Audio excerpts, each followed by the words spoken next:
प्रभु से विलग होने की घड़ी आ गई है।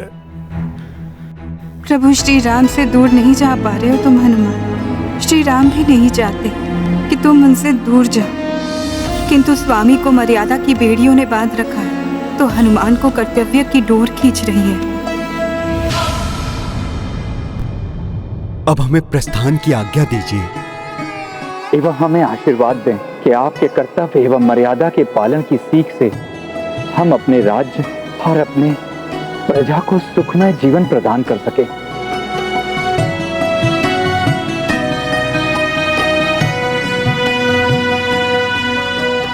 मेरा आशीर्वाद तो सदैव आप सबके साथ है।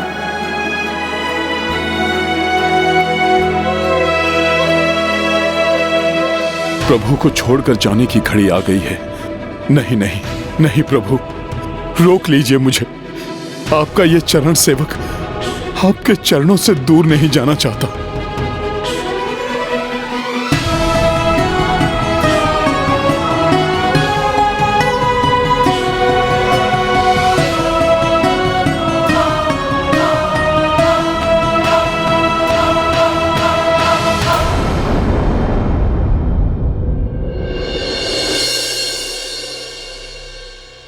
हनुमान, क्या हुआ?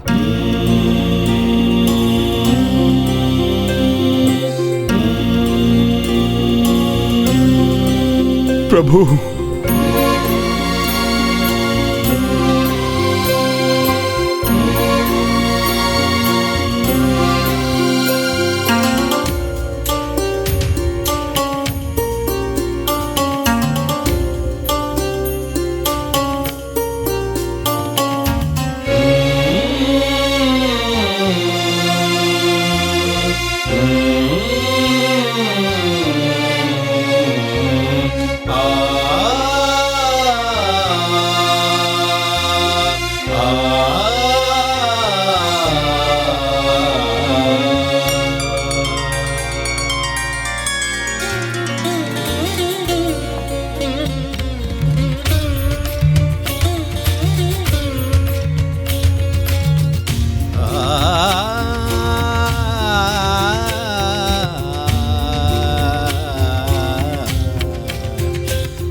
हनुमान, तुम तो सदैव मेरे हृदय में हो।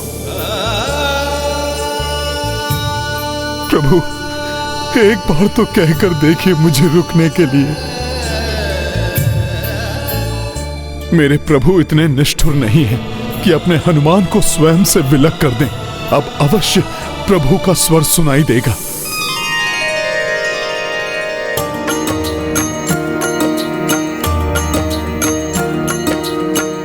आई विरह की घड़ी दुखदाई, हो रहे दूर कपी रघुराई। एक सम दोनों रहूं पीड़ा, दो उदासा नयन महनीरा। सिया राम जय हनुमान, राम सिया राम जय हनुमान।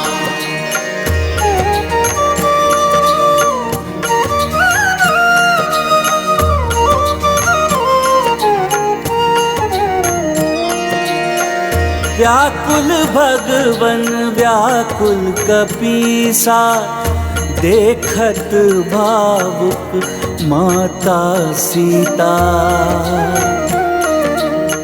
मुड़ी मुड़ी देखी हनुमंत अधीरा, रोकिले कदाचित रघुवीरा। सिया राम जय हनुमान। हनुमान,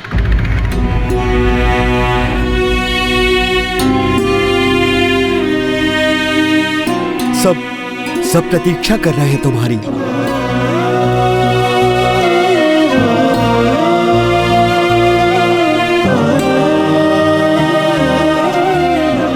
अपने प्रभु को छोड़कर कैसे कोई भक्त जा सकता है? हनुमान के लिए बहुत कष्टदायी होगा प्रभु से विलग होना।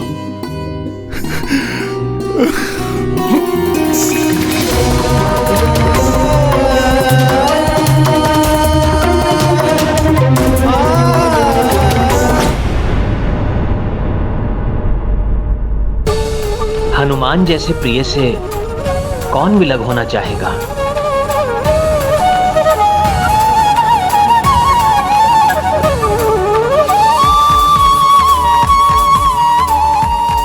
रुक जाओ पुत्र, रुक जाओ पुत्र, रुक जाओ पुत्र, रुक जाओ पुत्र, रुक जाओ पुत्र।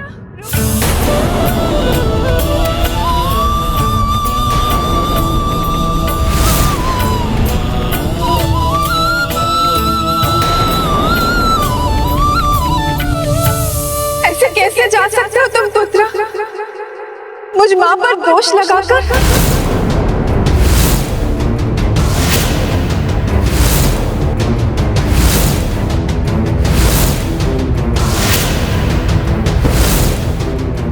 सीधे ऐसा क्यों कह रही है?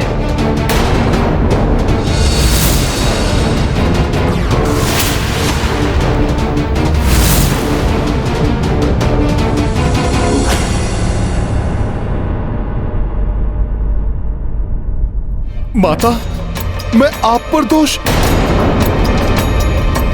कैसा दोष माता?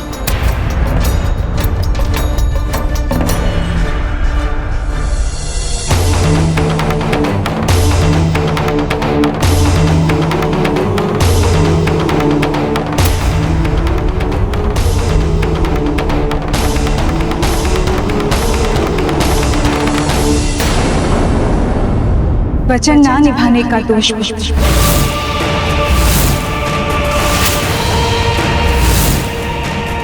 माता, वचन?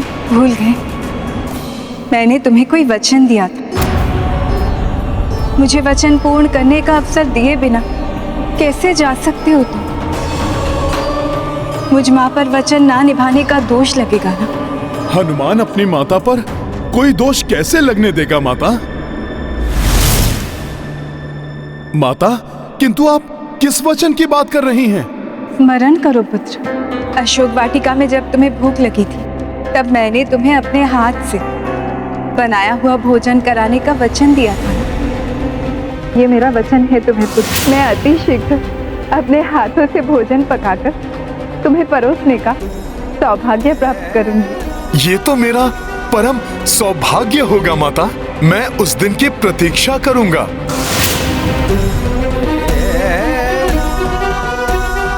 हाँ माता, मुझे स्मरण हो आया है।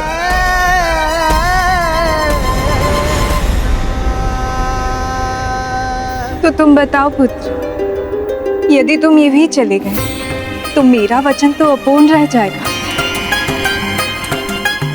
मेरे मस्तक पर वचन ना निभाने का कलंक लग जाएगा। क्या तुम ये चाहते हो पुत्र? माता, मेरे किसी कृत्य से आपका वचन टूटे, ऐसी दृष्टता आपका ये पुत्र कभी नहीं कर सकता। तो रुक जाओ पुत्र, मुझे अपना वचन निभाने दो। उस दिन मैंने तुम्हें भोजन कराने का सुख प्राप्त नहीं कर सकी, परंतु अब मैं तुम्हें अपने हाथ से भोजन करा के पूर्णतया तृप्त करना चाहती हूँ।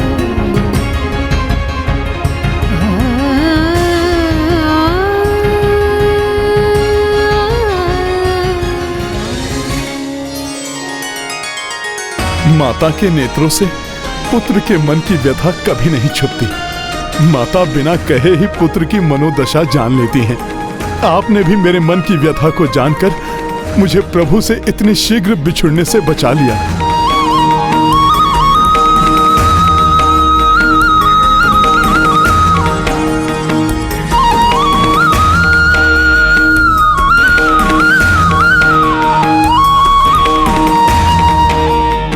संकोच ना करो हनुमान, रुक जाओ यहां। माता सीता के वचन को पूर्ण करो।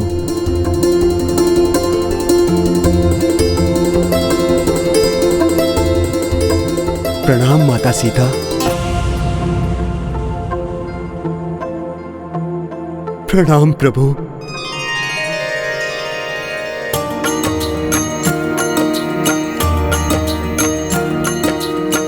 वचन निभाई माँ वैदेही, परम चरम सुख कपीश को देही। चतुराई से विरह दी टारी,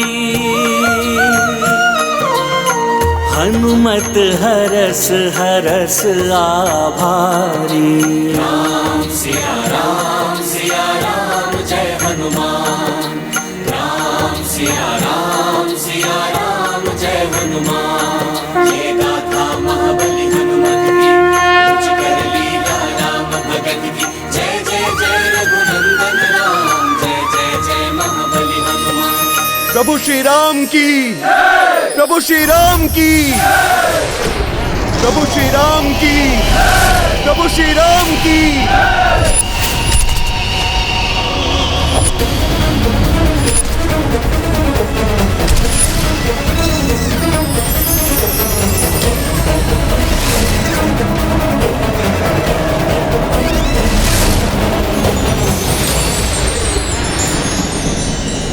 ये जयकारों का स्वर व्यथित कर रहा है निकुंभ को।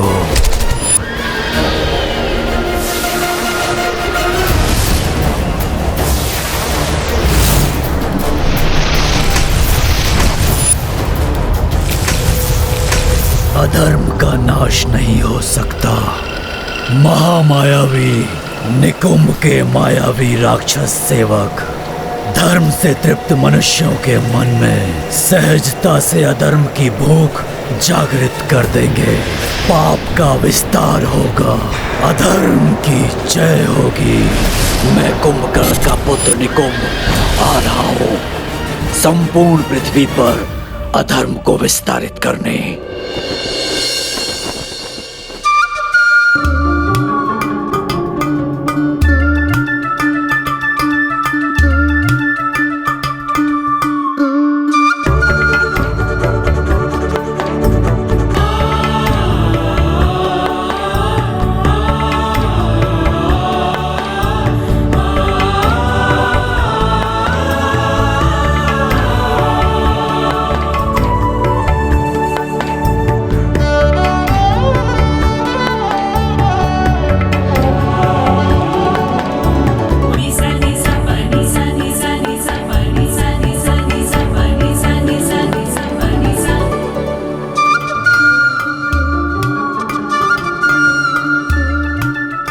भूख तो तीव्रता से जागृत हो गई है माता। कब लाएंगी आप भोजन? अपने हाथ का बनाया हुआ अमृतमय भोजन।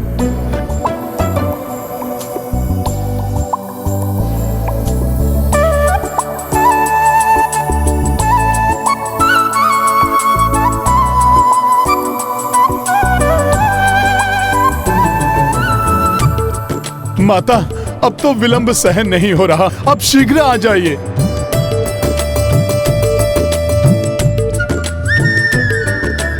भैया, हनुमान तो आपका कार्य करते समय कई दिन तक भूखे रह लेते थे, किंतु आज हनुमान भूख से कुछ अधिक ही व्याकुल दिखाई दे रहे हैं। मेरे पुत्र के लिए केसर वाली खीर मेवे डाल के बहुत पसंद है हनुमान को।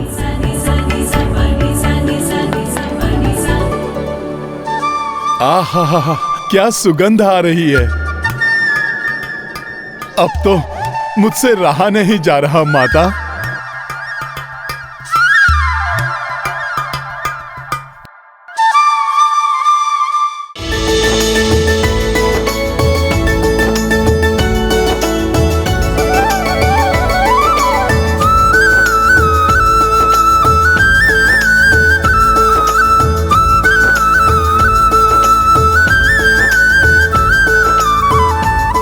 बस बस, अब हलवा हो गया है, अब इसे चूल्हा से उतार दो। अब प्रतीक्षा की घड़ी समाप्त हुई।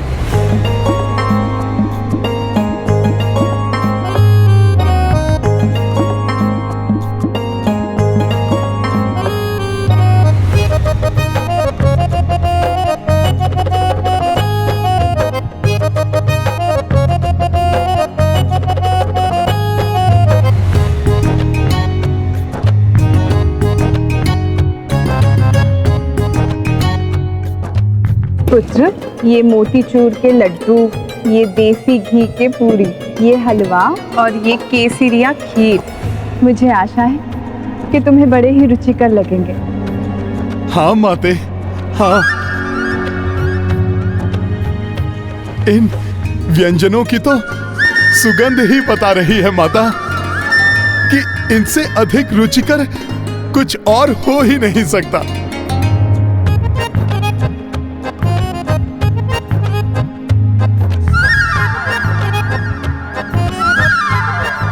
किसकी प्रतीक्षा कर रहे हो तुम पुत्र? अपना भोजन आरंभ करो। हाँ माते।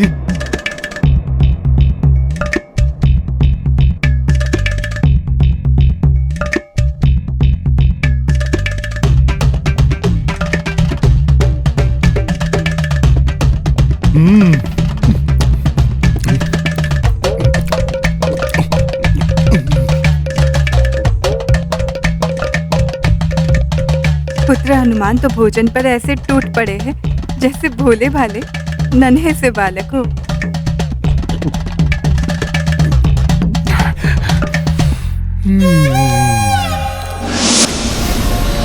प्रतिशोध, पिता की मृत्यु का प्रतिशोध लेगा निकुंभ। अब अपने प्रकार से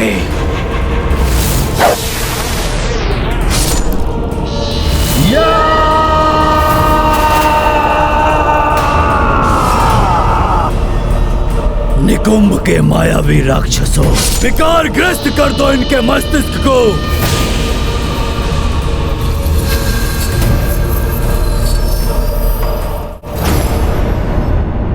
माता,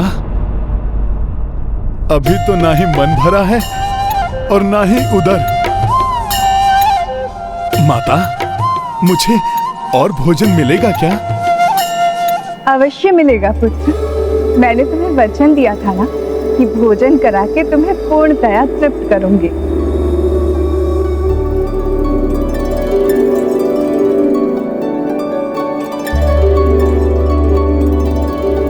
किंतु माता, भोजन तो इतना स्वादिष्ट और रुचिकर बना है कि मुझे प्रतीत हो रहा है जैसे आज मेरा मन तृप्त होगा ही नहीं। मेरा मन कर रहा है कि मैं खाता ही रहूं, खाता ही रहूं।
कृषक ही परिश्रम कर अनाज उगाकर मनुष्यों का उदर पोषण करते हैं। मायावी सेवकों, कृषकों के मस्तिष्क में आलस और अकर्मण्यता का बीजारोपण कर दो, विकारग्रस्त कर दो कृषकों को।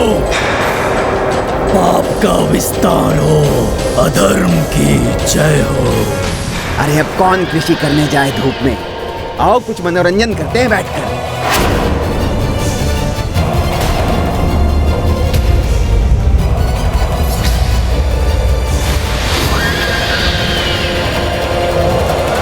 मैं तो विश्राम करूंगा।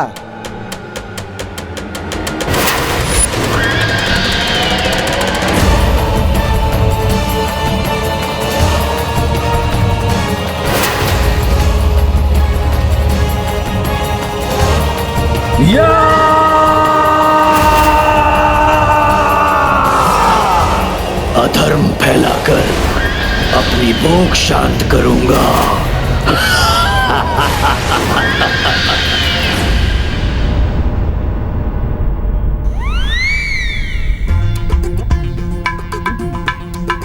हनुमान को देखकर तो ऐसा लग रहा था जैसे न जाने कब से भूखे।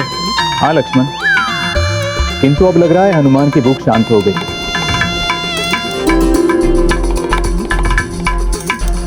माता, मुझे तो और भूख लगी है।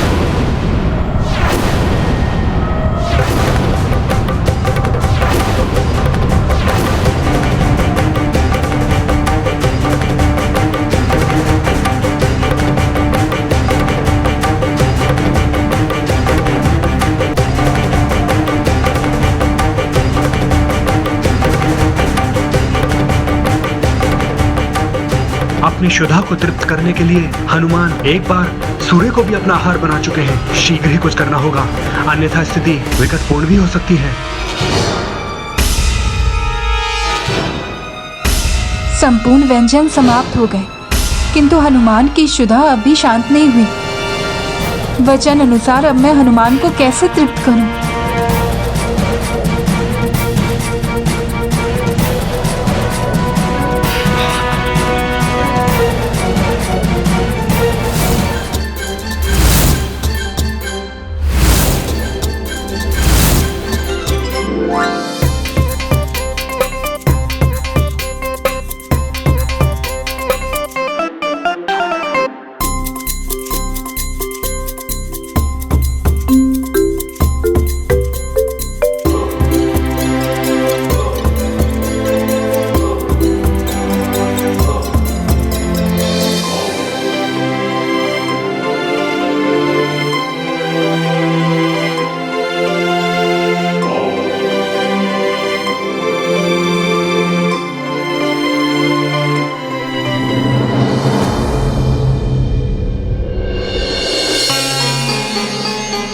उर्मिला, मांडवी, श्रुतकीर्ति, पुत्र हनुमान के भोजन समाप्त होने से पूर्व और भोजन बनाओ, शीघ्र।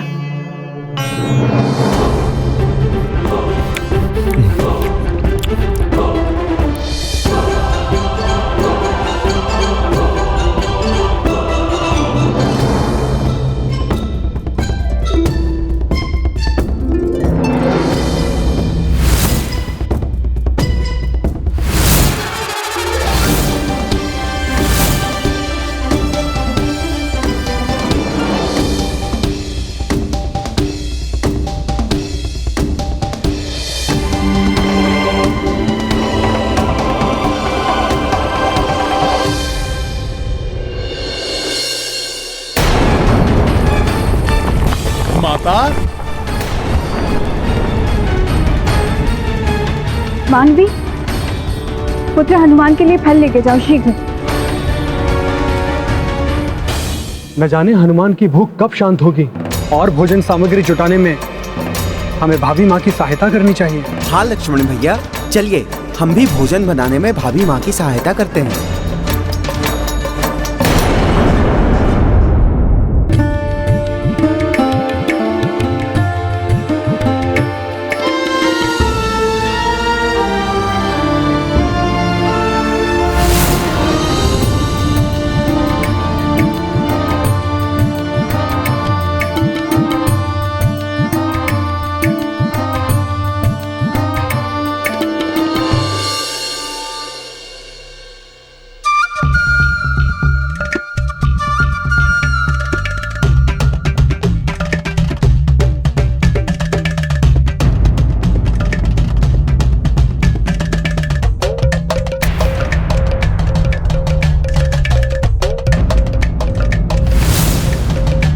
यदि पुत्र हनुमान तृप्त नहीं हुए तो मेरा वचन अपूर्ण रह जाएगा।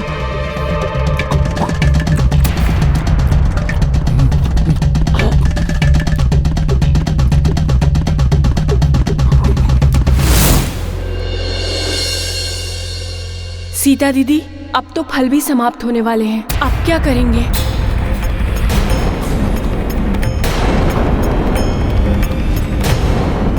कदाचित इस खीर को ग्रहण करके पुत्र हनुमान की भूख शांत हो जाए। कृषक कर्मण्य हो गए तो अन्न नहीं उगेगा। भूख के मारे लोग एक दूसरे से भोजन छीनेंगे, आतंक का साम्राज्य होगा। चाहो ईश्वर का भय भूलकर लोग पाप कर्मों में लीन हो जाएंगे। आस्तिक से नास्तिक बना दो सबको, पाप का विस्तार हो, अधर्म की जय हो।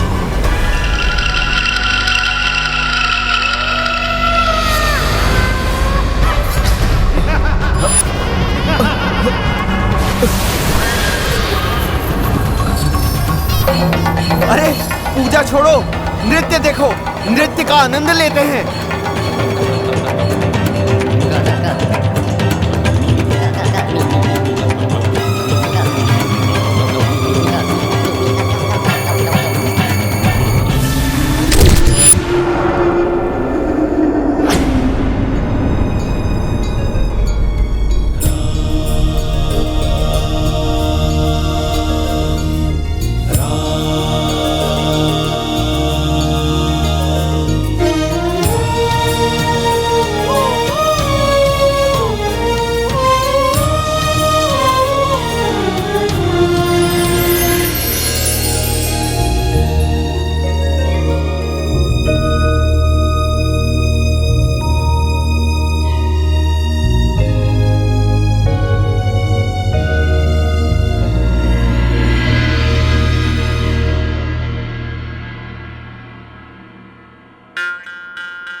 अरे वाह, खीर!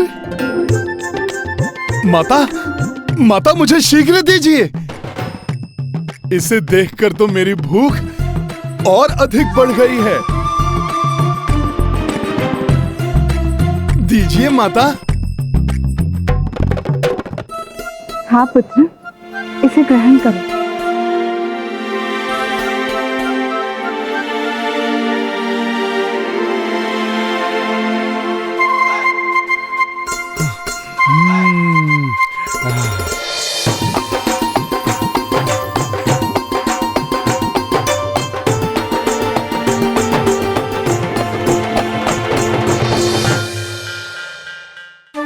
हे भोलेनाथ, आपके रुद्रांश हनुमान की भूख तो शांत होने के स्थान पर और बढ़ गई है। यदि हनुमान को भोजन करा के तृप्त नहीं कर पाई तो वचन भंग का दोष लगेगा मुझ पर।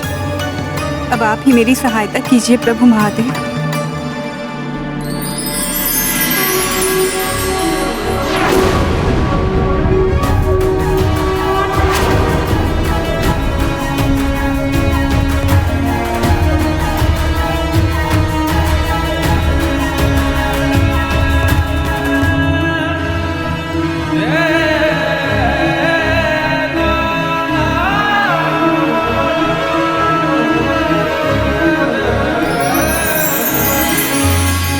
महादेव के उदर में तो सारा संसार समाया हुआ है, तो उनके रुद्रांश का उदर कैसे तृप्त हो सकता है इतने भोजन से? अब तो मात्र एक ही वस्तु है जो प्रभु श्री राम के अनन्य भक्त हनुमान को तृप्त कर सकती है।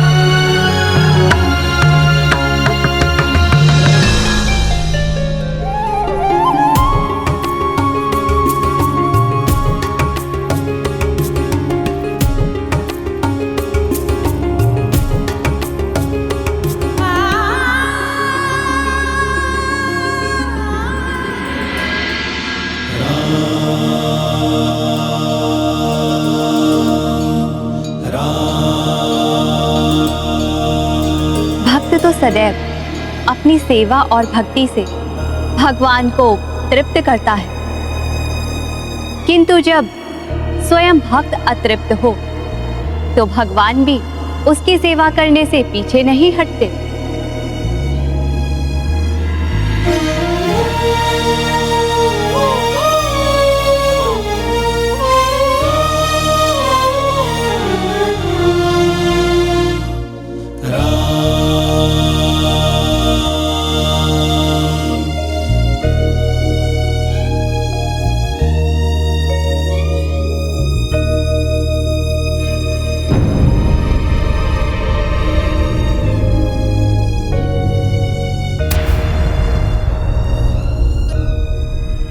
माता, मुझे तो और भोजन चाहिए, भूख और लगी है।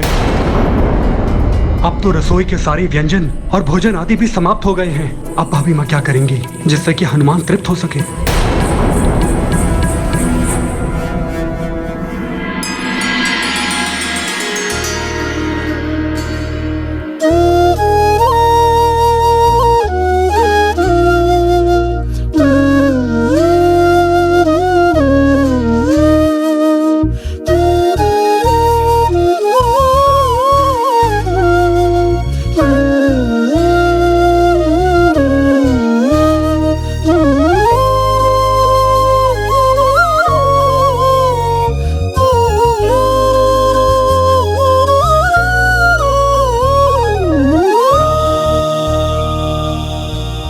आप इस माता के वचन की लाज रखिए प्रभु, मेरा पुत्र अतृप्त ना रहे। क्या हुआ माता? मुझे कुछ और दीजिए खाने को, अभी तो मेरी तृप्ति नहीं हुई है। हाँ हाँ पुत्र, मुझे ज्ञात है कि मेरे पुत्र का मन अभी तृप्त नहीं हुआ है। मैं तुम्हें कुछ विशिष्ट प्रदान करना चाहती हूँ, तुम इसे ग्रहण करो पुत्र।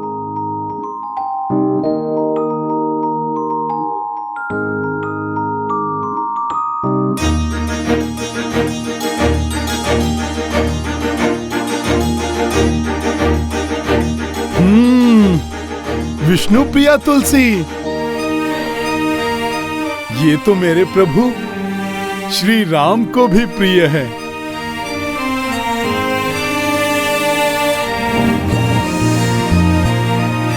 माता, इस पर तो मेरे प्रभु श्री राम का नाम भी लिखा हुआ है।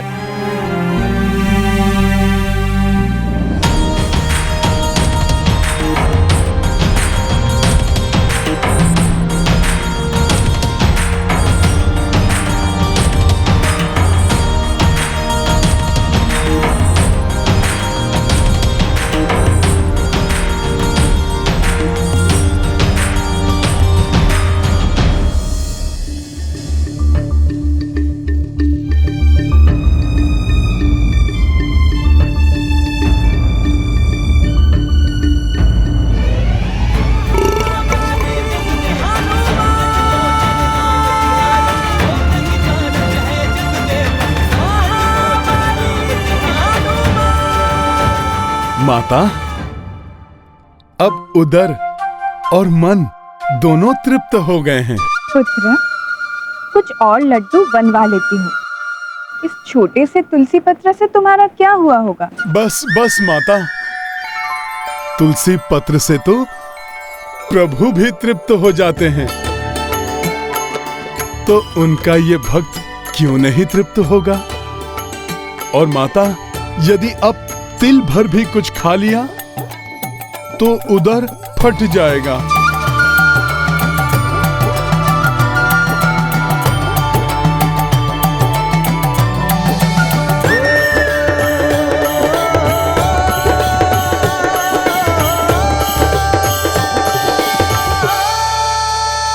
जिसे श्री राम नाम का स्वाद प्राप्त हो गया हो, उसे फिर किसी अन्य वस्तु की चाह नहीं रह जाती। जय श्री राम। सत्य वचन है स्वामी, श्री राम के नाम की महिमा ही ऐसी है, इसीलिए आप भी उनका नाम सदैव ही जपा करते हैं। देवेश्वरी, श्री राम का नाम मात्र एक नाम ही नहीं, दर्शन भी है, एक सोच है। जहां श्री राम का नाम है वहां धर्म है। धर्म का मार्ग कठिन अवश्य है, किंतु स्थायी सुख एवं मोक्ष उसी से ही प्राप्त होता है। और अधर्म का मार्ग सुगममय है, जो क्षणिक सुख दे सकता है, किंतु वो पतन का मार्ग है, जहां अंत में ना ही सुख प्राप्त होता है और ना ही मोक्ष। ये मनुष्य पर ही निर्भर है कि वो कौन सा मार्ग चुनता है।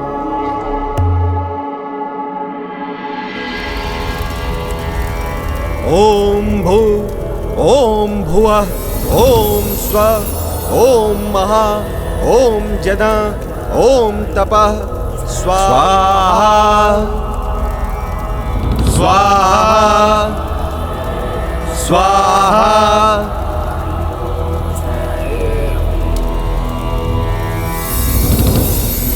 स्वाहा ओम भुवः ओम स्वः ओम महा ओम जना ओम तपः स्वाहा स्वाहा।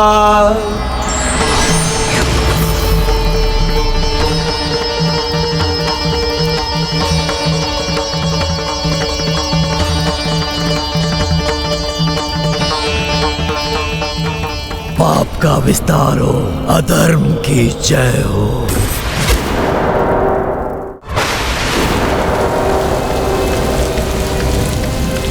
दुग्ध में जल मिल जाए तो जल का मोल भी दुग्ध के समान ही मिल सकता है।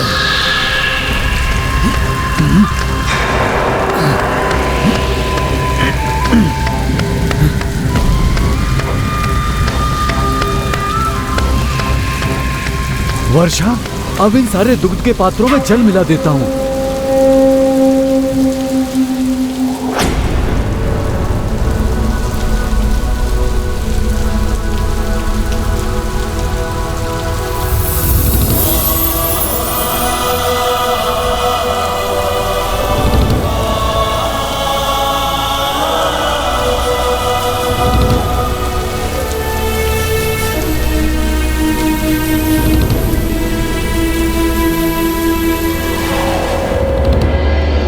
अनमोल शिक्षा को बिना मोल लिए दे रहे हो।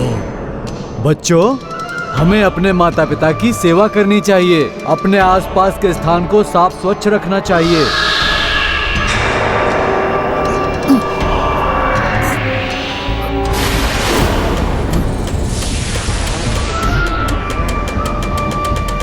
बस बहुत हो गई निःशुल्क शिक्षा।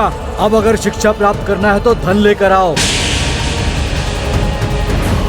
और बालिकाएं ना आए, इन्हें शिक्षा की कोई आवश्यकता नहीं है। जाओ जाओ यहां से।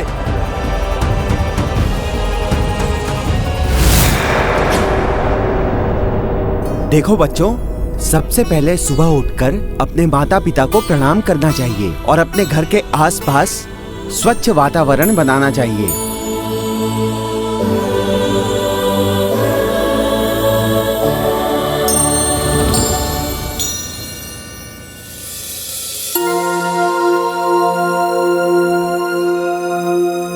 इन्हें कहाँ ले जा रहे हैं श्रीमान? श्री राम के राज्य में बालिकाओं का भी शिक्षित होना अनिवार्य है, क्योंकि शिक्षित बालिकाएं घर परिवार को अच्छी शिक्षा और अच्छे संस्कार दे सकती हैं। एक सुदृढ़ राष्ट्र की नींव शिक्षित बालिकाएं ही डाल सकती हैं। धर्म एवं सदाचार की गंगा प्रवाहित हो रही है अयोध्या में। अंततः सुखमय राम राज्य स्थापित हो ही गया यहाँ। आशा है शीघ्र ही ऐसा राम राज्य समस्त संसार में भी विस्तारित हो जाएगा। राम राज्य का ये स्वप्न शीघ्र ही टूट जाएगा। तुम अधर्म के विस्तार को नहीं रोक पाओगे, चाहे कितनी भी पूजा पाठ दान धर्म या ब्राह्मण भोजन कर लो राम।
क्या हुआ मुनिश्रेष्ठ? आप अकस्मात ही आसन से क्यों उठ गए हैं? मुझसे कोई भूल हुई है क्या मुनिवर?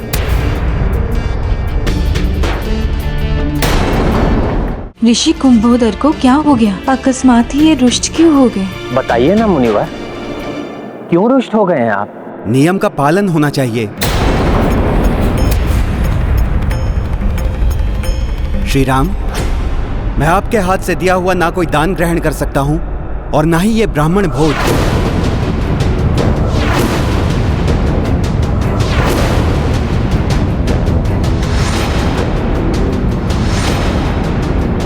मेरे प्रभु श्री राम से नियम पालन में त्रुटि कैसे हो सकती है? अवश्य ही कोई भ्रम हुआ है कुंभोदर मुनि को। मुनिवर, यदि आप मुझसे दान एवं भोज ग्रहण नहीं करेंगे तो मेरे सभी कर्म व्यर्थ हो जाएंगे। क्षमा करें, आपका वनवास समाप्त हो चुका था, राज्याभिषेक भी संपन्न हो चुका था। तब आपके लिए अनिवार्य था कि आप सर्वप्रथम गया तीर्थ जाकर विधि पूर्वक पिंड दान करके अपने पितरों को संतुष्ट करें, किंतु आपको ये सब स्मरण नहीं रहा। ऐसे में आपके द्वारा प्रदत्त कुछ भी स्वीकार करना मेरे लिए ही नहीं, समस्त ऋषि मुनियों के लिए भी निषिद्ध है।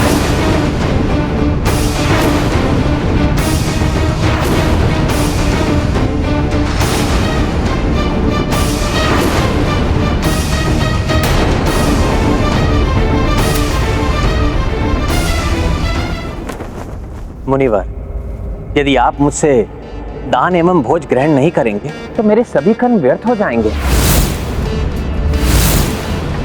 मुनिश्रेष्ठ, मुझसे कोई त्रुटि हुई है तो बताइए, उस त्रुटि का प्रायश्चित करने के लिए मैं प्रस्तुत हूं। महाराज श्री राम, आपने रावण के अत्याचारों से विश्व को मुक्ति दिलाई है, प्रजा का पालन भली भांति कर रहे हैं। आपके राम राज्य में धर्म की ज्योति चहुं ओर आलोकित हो उठी है। किंतु क्या मुनिवर? क्षमा करें, आपका वनवास समाप्त हो चुका था, राज्याभिषेक भी संपन्न हो चुका था। तब आपके लिए अनिवार्य था कि आप सर्वप्रथम गया तीर्थ जाकर विधि पूर्वक पिंड दान करके अपने पितरों को संतुष्ट करें, किंतु आपको ये सब स्मरण नहीं रहा।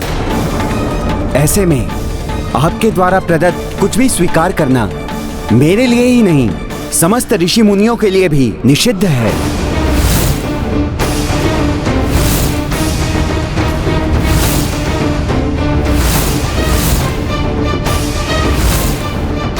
क्षमा करें मुनिवर, गया तीर्थ में पिंड दान करने के विषय में प्रभु श्री राम को स्मरण था।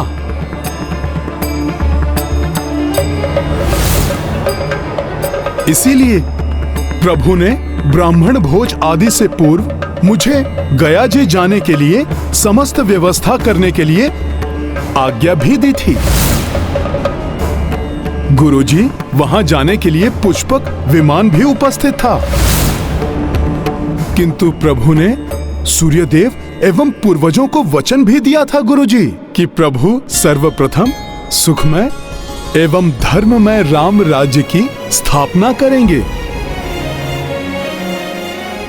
और अब प्रभु आप सब ऋषि मुनियों का आशीर्वाद प्राप्त करके तीर्थ यात्रा पर ही जाने वाले हैं। इस संस्कार के महत्व से भली भांति परिचित हूँ। ये संस्कार तो पूर्वजों का आदर भी है। पूर्वजों के आशीर्वाद से ही वंश फलता फूलता है। एक राजा के रूप में इस कार्य को कर सारी प्रजा का मार्गदर्शन भी करना चाहता हूँ। मुनिवर, कोई भी तीर्थ यात्रा आप जैसे तपस्वियों के आशीर्वाद के बिना फलदायी नहीं हो सकती। इसीलिए तो इस ब्राह्मण भोज का आयोजन किया गया था। अतः इसे स्वीकार करके हमें आशीर्वाद दें कि हम पिंडदान एवं अन्य पूजाएं समस्त रीतियों एवं विधि विधान का पालन करके संपन्न करें और हमारी तीर्थ यात्रा सफल हो। क्षमा करें राजन, आपके धर्म पालन पर मैंने संदेह किया। मेरा आशीर्वाद है आपको कि आपका यह अनुष्ठान सफल हो, आपके इस विचार को कोई हानि ना पहुंचा सके, ना कोई बाधा आए, और आप अपनी प्रजा के लिए उदाहरण प्रस्तुत कर सकें कि अपने पूर्वजों के आशीर्वाद का क्या महत्व है। आपकी तीर्थ यात्रा सफल, सुफल एवं सुखद हो।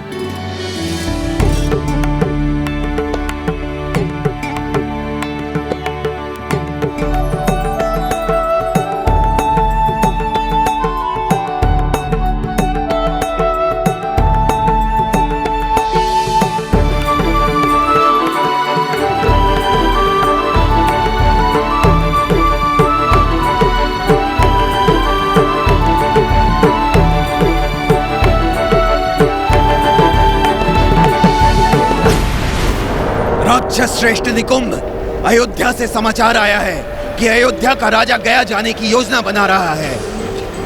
पिंडदान करेगा वो गया में।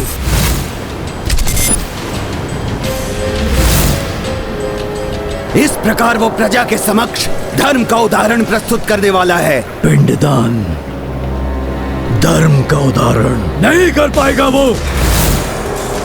मैं रोकूंगा उसे, और पिंडदान अपूर्ण रह गया तो पूर्वजों का होगा अनादर। इस प्रकार राम के हाथों अधर्म होगा। अधर्मी राजा की प्रजा भी अधर्म करने लगेगी, और तब अयोध्या में भी राक्षसी सोच के लिए द्वार खुल जाएंगे। राम का ये पिंडदान किसी भी स्थिति में पूरा नहीं होना चाहिए।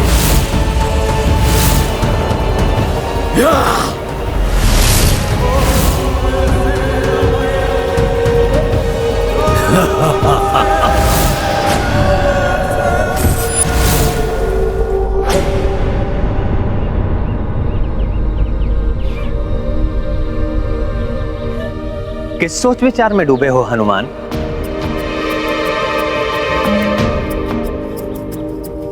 नहीं नहीं, कुछ विशेष नहीं प्रभु। मैं जान गई हूँ हनुमान, कोई नवीन विषय होता है तो मेरे पुत्र के मन में जिज्ञासाएं उमर घुमर करने लगती है ना हनुमान? माता, एक माता ही तो है जो अपने पुत्र के मन की बात बिना कहे ही जान लेती हैं। माता, मेरा जिज्ञासु मन आश्चर्य में है कि ऐसा गया जी में क्या है कि जो भी वहां पिंडदान करते हैं उनके पितरों को सद्गति प्राप्त हो जाती है।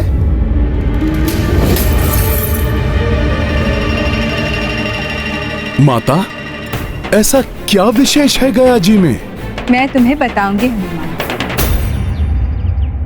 पूर्व काल में गयासुर नामक एक महाविकरालकाय दानव था। वो असुर होकर भी बड़ा ही धर्मात्मा था। ओम नमः विष्णु शंखाय मम सर्व मनोवांछित फल प्रदान। वो श्री हरि विष्णुदेव को प्रसन्न करने के लिए भीषण तप कर रहा था। ओम नमः विष्णु शंखाय मम सर्व मनोवांछित फल प्रदान। कुरु कुरु स्वाहा। शनैः शनैः उसके तप का तेज इतना बढ़ता गया कि उसके दर्शन मात्र से ही मनुष्य को मोक्ष की प्राप्ति होने लगी। ओम नमः विष्णु शंखाय मम सर्व मनोवांछित फल प्रदान। कुरु कुरु स्वाहा। ओम नमः विष्णु शंखाय मम सर्व मनोवांछित फल प्रदान। कुरु कुरु स्वाहा। और फलस्वरूप संसार में एक विचित्र प्रकार से पापाचार बढ़ गया।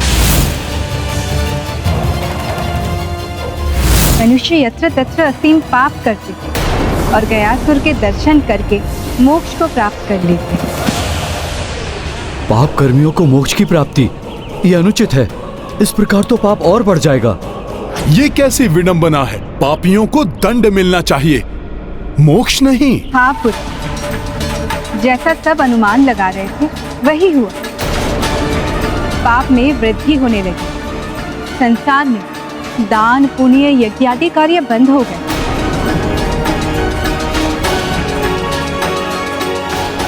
जिससे देवताओं की शक्ति क्षीण पड़ने लगी। सबको सहजता से मोक्ष की प्राप्ति होने से स्वर्गलोक, तपलोक और ब्रह्मलोक असंतुलित हो गए। तब संसार को असंतुलन से बचाने के लिए स्वयं ब्रह्मदेव को आना पड़ा। ओम नमः विष्णु शंखाय मम सर्व मनोवांछित फल प्रदान। कुरु कुरु स्वाहा। गयासुर, जगत पिता ब्रह्मदेव, प्रणाम जगत पिता। तुम्हारा कल्याण हो गयासुर। परंतु जगत पिता, आप, मैं तो विष्णुदेव को प्रसन्न करने वाले मंत्रों का जाप कर रहा था। और मुझे यह भी ज्ञात है कि तुम मुझसे कोई वरदान भी नहीं मांगोगे। अतः तुम ऐसा करो कि मुझे ही एक वरदान दे दो।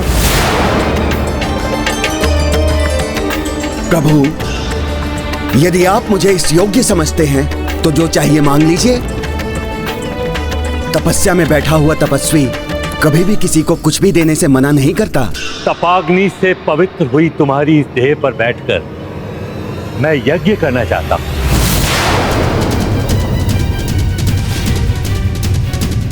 माता, सबको वरदान देने वाले ब्रह्मदेव जी स्वयं ही वरदान मांगने लगे। जगत कल्याण के लिए ईश्वर को सब करना पड़ता है पुत्र।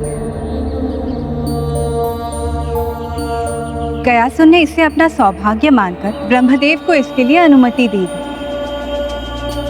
वो स्वयं पृथ्वी पर लेट गया और उसकी विशालकाय देह के नीचे 5 कोश का क्षेत्र आ गया।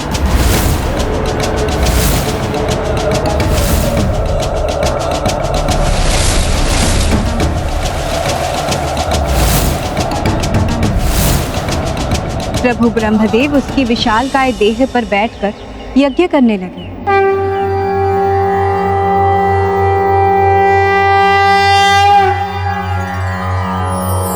सर्वे भवन्तु सुखिनः, सर्वे सन्तु निरामया, सर्वे भद्राणि पश्यन्तु, मा कश्चित् दुःखभाग् भवेत्। ॐ द्यौः शान्तिरन्तरिक्षं शान्ति, पृथिवी शान्तिरापः शान्तिरौषधयः शान्तिः, वनस्पतयः शान्तिर्विश्वे देवाः शान्तिर्ब्रह्मा शान्तिः, सर्वं शान्तिः शान्तिरेव शान्तिः, सा मा शान्तिरेधि। ॐ शान्तिः शान्तिः शान्तिः।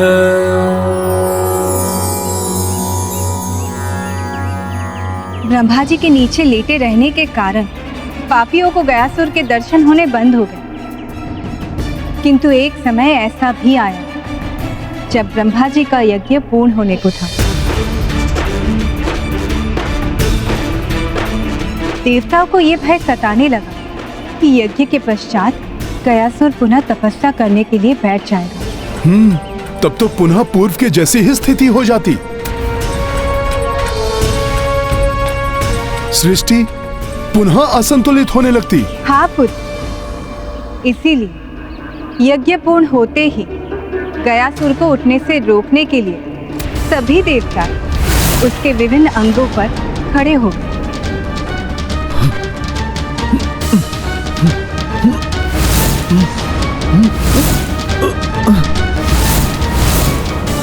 ये देवताओं को क्या हो गया? क्यों कर रहे हैं ऐसा? किंतु संपूर्ण शक्ति का प्रयोग करके महाबली गयासुर को रोक पाना उन देवताओं के वश से बाहर हो रहा था। तो भयभीत देवताओं ने श्री हरि विष्णुदेव की गुहार लगाई और अंततः जगत कल्याण के लिए स्वयं विष्णुदेव को भी आना पड़ा।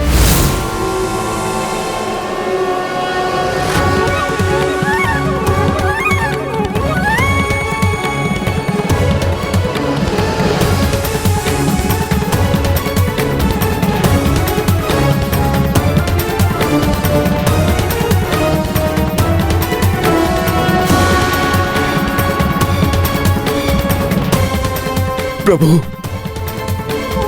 आपकी चरणों का रज पाकर आपके भक्त गयासुर का जीवन धन्य हो गया। प्रभु, मेरे सौभाग्य में वृद्धि करते हुए इसी प्रकार अपने चरणों के नीचे रहने दीजिए प्रभु। उत्तम भक्त गयासुर, तुम्हारी इच्छा अवश्य पूर्ण होगी। इसके लिए तुम्हें पृथ्वी में समाना होगा। इस संपूर्ण क्षेत्र में मेरे चरण अप्रत्यक्ष रूप से स्थित रहेंगे और यहां की पृथ्वी के नीचे तुम स्थित रहोगे। इस प्रकार तुम्हारी इच्छा पूर्ण हो जाएगी एवं अपने पापों का प्रायश्चित ना करके तुम्हारे दर्शन मात्र से ही मोक्ष प्राप्त करने वाले मनुष्य अब ऐसा नहीं कर सकेंगे। जैसी आपकी आज्ञा प्रभु।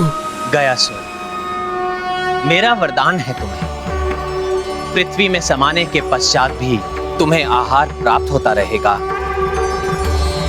तुम्हारी देह के ऊपर के इस क्षेत्र को तुम्हारे नाम से ही गया जी तीर्थ रूप में जाना जाएगा।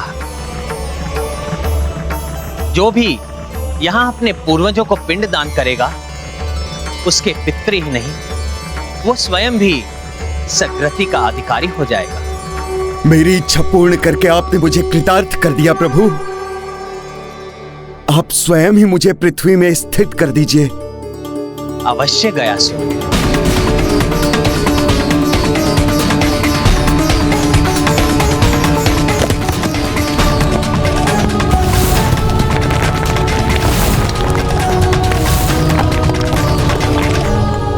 वाह, तब तो प्रभु विष्णुदेव की उस लीला स्थली पर जाना तो अत्यंत सौभाग्य की बात होगी। किंतु हनुमान, मार्ग में काशी नगरी भी पड़ती है। पुत्र राम, हमें काशी में रुककर गंगा पूजा अवश्य करनी चाहिए। जो आज्ञा गुरुदेव। आप पुष्पक विमान पर आरूढ़ होकर अपना स्थान ग्रहण कीजिए। सर्वप्रथम हम काशी ही जाएंगे।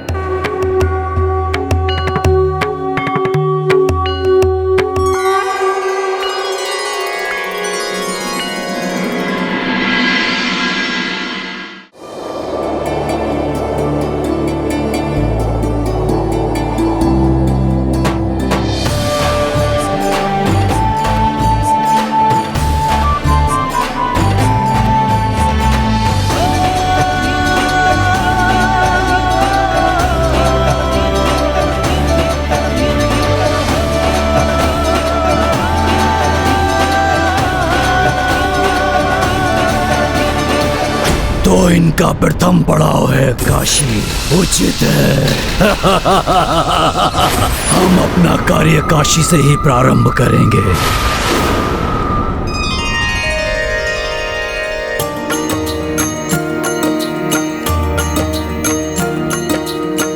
काशी नगरी शिव के द्वारे रामचंद्र सिया संग पधारे। माँ गंगा पूजन के लाई जानकी मैया थाल सजाई। सिया राम जय हनुमान। राम सिया राम जय हनुमान। माता, मैं भी आपके साथ दीपक बनाता हूँ।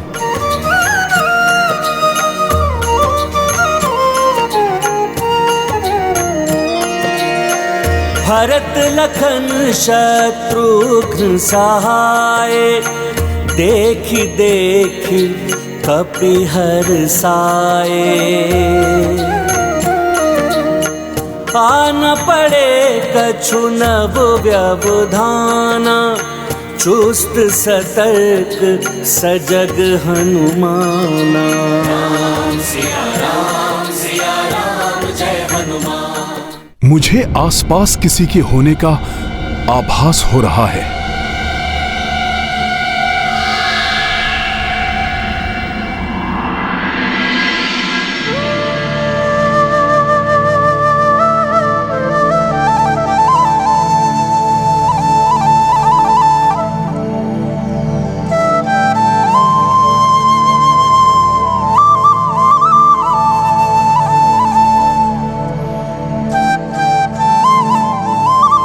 मेरे प्रभु श्री राम का परिवार सब एक साथ गंगा पूजन हेतु आगे बढ़ रहे हैं। कैसा मनोहारी दृश्य है ये। इन पे किसी की कुदृष्टि ना पड़े।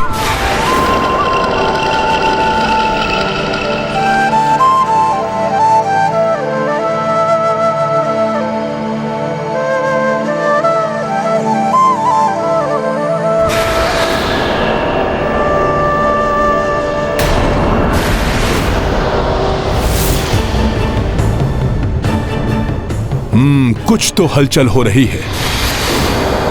तो धर्म कार्य में बाधा डालने के लिए अधर्मी भी आ गया है। मेरी पूजा से अधिक महत्वपूर्ण है मेरे प्रभु की पूजा पूर्ण होना। ये मायावी कोई बाधा डाले, उसके पूर्व ही मुझे इसे रोकना होगा।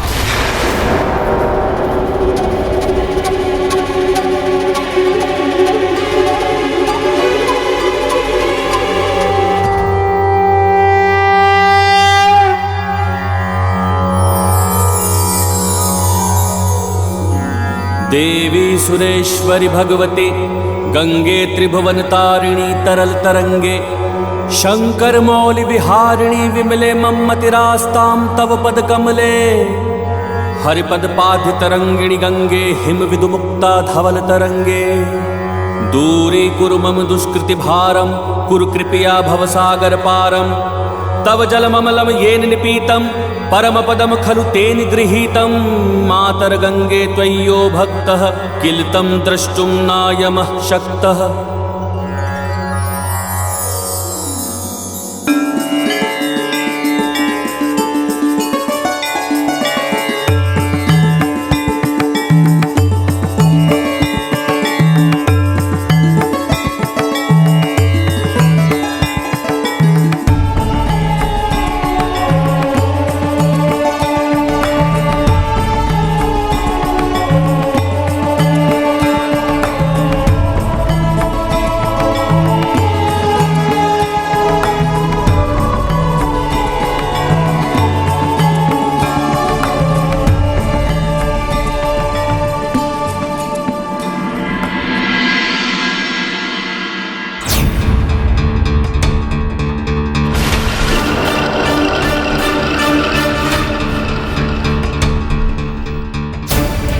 कोई तो अधर्मी है जो हमारे प्रभु की पूजा में विघ्न डालना चाहता है। इससे पूर्व कि वो हमारे प्रभु की पूजा में कोई अनिष्ट करे, मुझे शीघ्र अतिशीघ्र उसके बारे में ज्ञात कर उसको रोकना होगा।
माता, ये अच्छा किया आपने, कच्ची मिट्टी के दिए बनाए हैं। ये शीघ्र ही गंगा जी के पवित्र जल में घुलकर गंगा जी में समा जाएंगे, जिससे ये जल दूषित भी नहीं हो पाएगा। दीपदान महादान। जब तक पवित्र गंगा में दीप प्रज्वलित करके प्रवाहित ना किया जाए, तब तक गंगा पूजा पूर्ण नहीं होती। हाँ देवेश्वरी, ये प्रज्वलित दीप उस श्रद्धा के प्रतीक हैं जिसकी ज्योति भक्तों के हृदय में प्रभावित होकर उन्हें धर्म के आलोक से प्रकाशित करती है।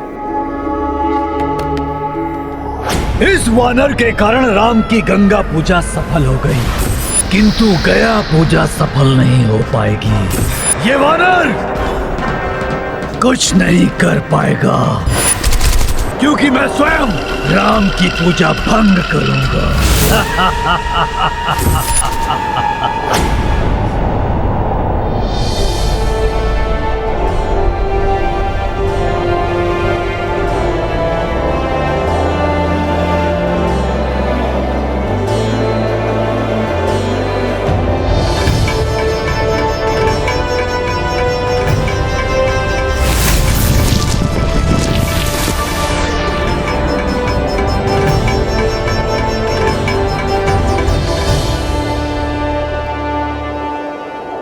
वो असुर अवश्य पीछा कर रहे होंगे हमारा। पुत्र राम, ये है गयापुरी।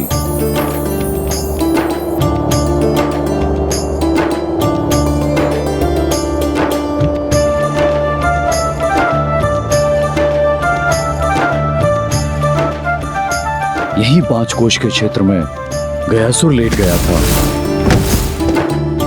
और यहीं से पवित्र फल्गु नदी प्रवाहित होती है।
गयासुर के तप से पवित्र हुई गया तीर्थ की इस धरा को हमारा नमन।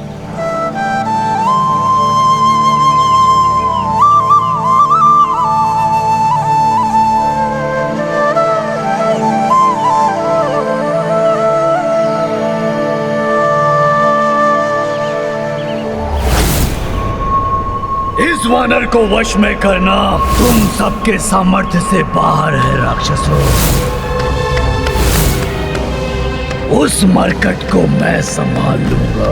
इसी मध्य में तुम सब मिलकर ये राम की पिंडदान पूजा को असफल करोगे। अब देखता हूं मैं तुम्हें मरकट कि तुम कैसे राम की सहायता कर पाते हो।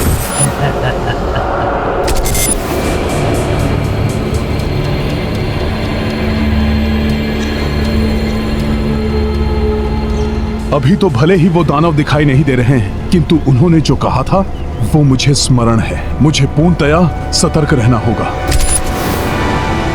मरकट, अब चाहे तुम सजग रहो, सतर्क रहो या सावधान, होगा वही जो मैं चाहूंगा। केवल मैं।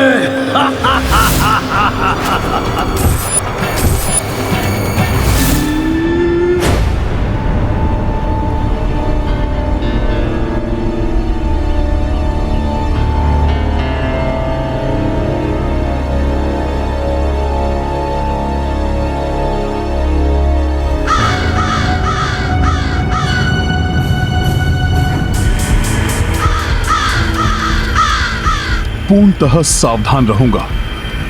उन अधर्मी असुरों को मैं यहां कदापि नहीं आने दूंगा।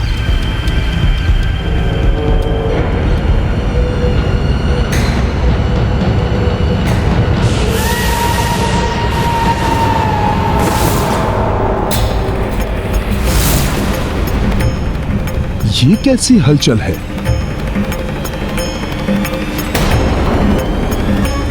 क्या हुआ हनुमान?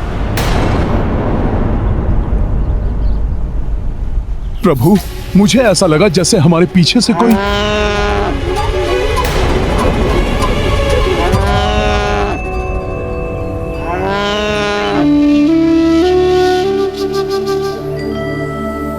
प्रणाम।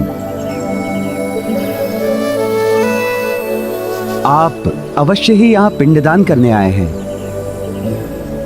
मैं पुजारी, गौ माता और अपने शिष्यों के साथ आपके इस कार्य को विधि पूर्वक संपन्न कराने में आपकी सहायता करूंगा।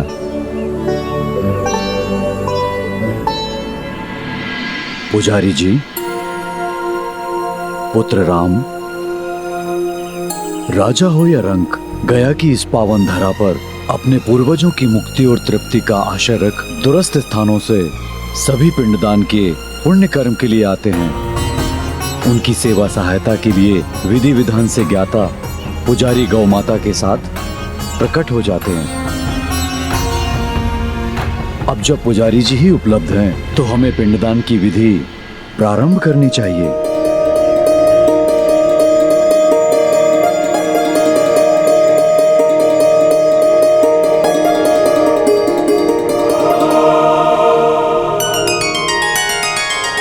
स्मरण रहे, राम द्वारा पिंडदान किसी भी अवस्था में पूर्ण नहीं होना चाहिए।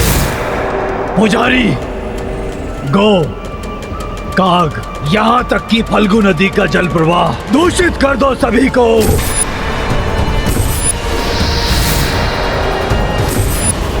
कुविचार जागृत करो उनमें। उस मरकट की चिंता मुझ पर छोड़ दो। उसे भटका कर मैं यहाँ से कहीं दूर ले जाऊंगा।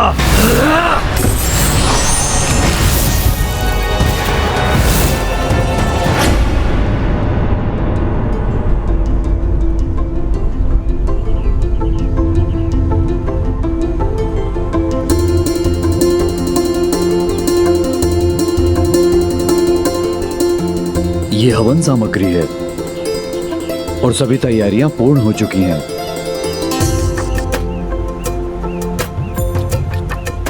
पिंड बनाने के लिए आवश्यक काले तिल से युक्त ये चावल मैं तैयार कर लेती हूँ।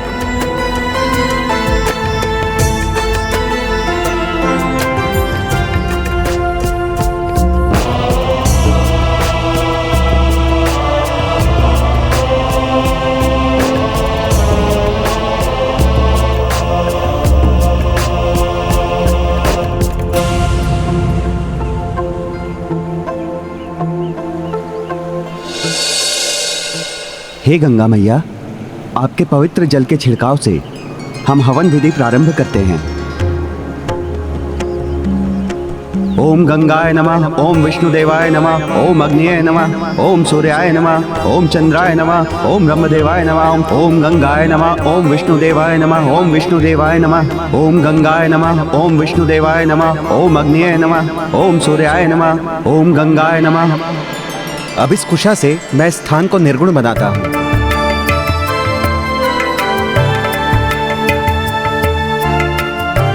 पितरों के प्रति पूर्ण श्रद्धा के साथ की जाने वाली इस पिंडदान की क्रिया में कुशा का विशेष महत्व है।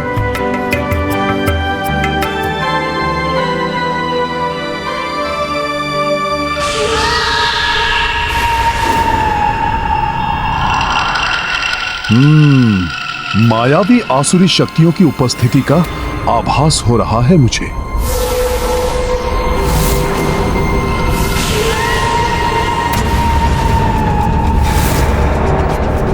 मेरा अनुमान अनुचित नहीं था। इस धर्म कार्य में बाधा डालने वो यहाँ प्रत्यक्ष रूप में पहुंच चुके हैं।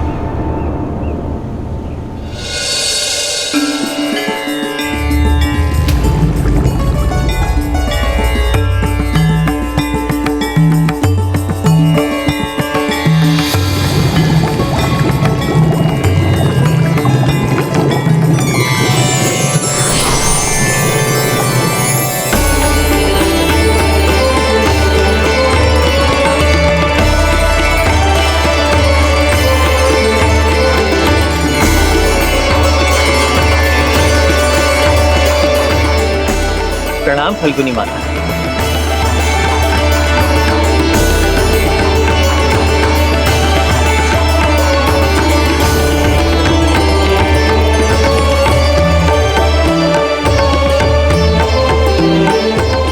आपके पावन तट पर आपके दर्शन पाकर हम धन्य हुए। मेरे तट पर आपके आगमन से धन्य तो मैं हुई हूँ प्रभु। जब तक आपके द्वारा पिंडदान की प्रक्रिया पूर्ण नहीं हो जाती, मैं स्वयं यहाँ रहूंगी।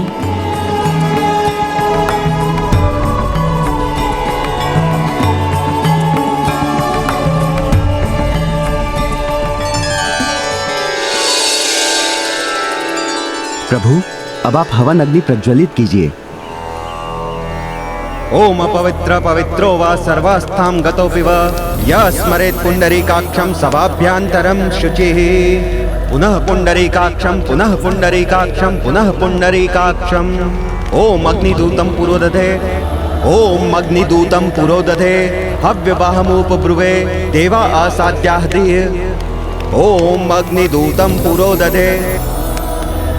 मरकट, अब मैं तुम्हें वहां से हटकर यहाँ आने पर बाध्य कर दूंगा और मेरे राक्षस सेवक वहां पर अपना कार्य करेंगे।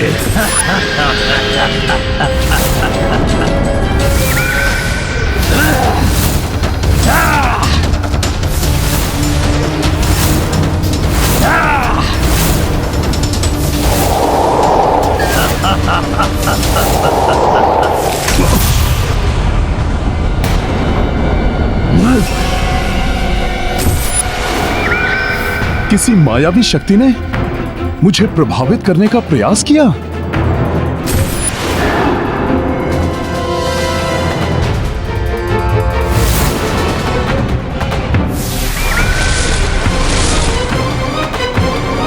मेरी इतनी प्रभावी शक्ति को इतनी सहजता से झेल लिया इस मरकट ने। अति बलशाली प्रतीत होता है।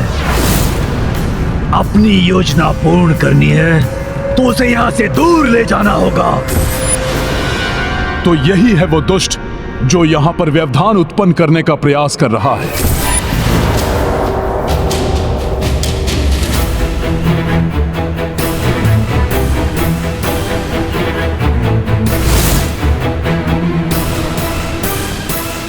प्रतीत होता है कि ये मूर्ख वानर फंस गया है मेरे जाल में। ओम अपवित्र पवित्रो वा सर्वास्थां गतोऽपि वा यः स्मरेत् पुण्डरीकाक्षं सभाभ्यान्तरं शुचिः। पुनः पुण्डरीकाक्षं पुनः पुण्डरीकाक्षं पुनः पुण्डरीकाक्षम्। ओम अग्निदूतं पुरोदधे। इसी मरकट ने मेरे चचेरे भ्राताक्ष कुमार का वध किया था।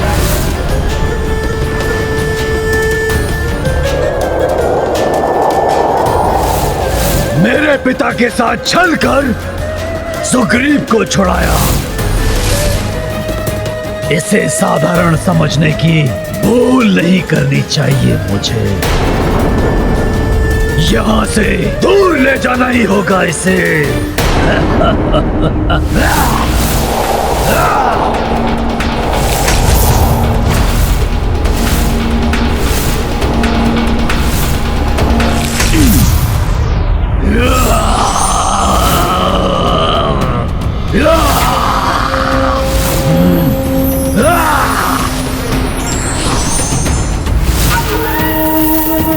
इस बार मैं तुमको बचकर नहीं जाने दूंगा दुष्ट असुर।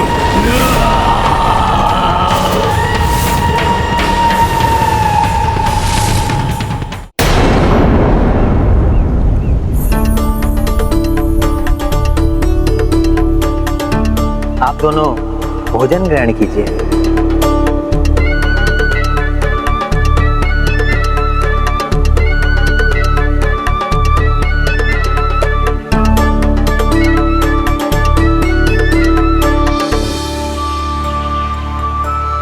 पुजारी जी,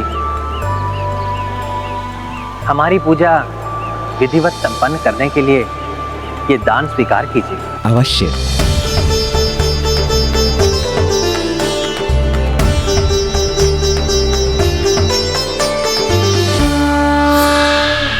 कट तो गया यहाँ से। अब हमें अपना कार्य करने से कोई नहीं रोक सकेगा।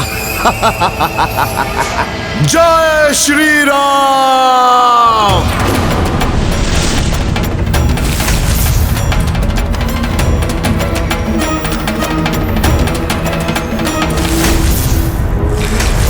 उधर क्या देख रहे हो वानर? यहाँ देखो, तुम्हारे समक्ष खड़ा हूं मैं। तुम्हारे समक्ष।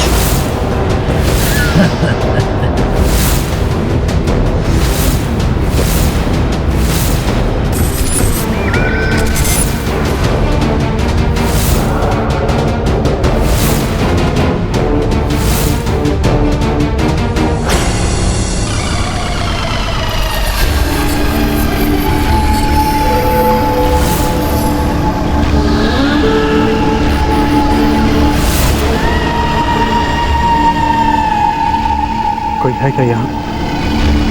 कोई अदृश्य शक्ति? नहीं नहीं, ये कैसे संभव है? अभी नहीं, सही समय की प्रतीक्षा करनी होगी हमें।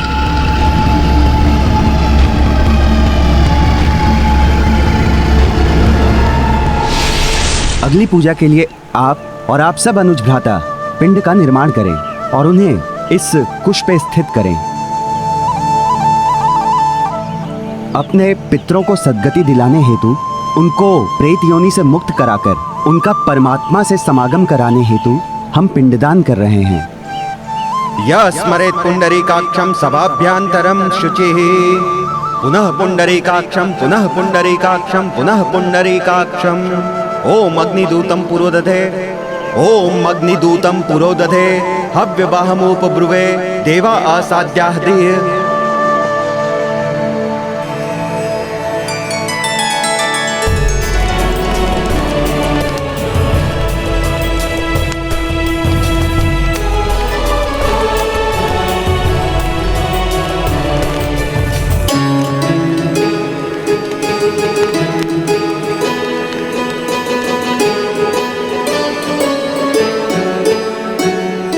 पूर्वजों को पिंडदान करने के पूर्व काकबली की विधि पूर्ण करने के लिए एक छोटा पिंड कौओं को समर्पित करना चाहिए।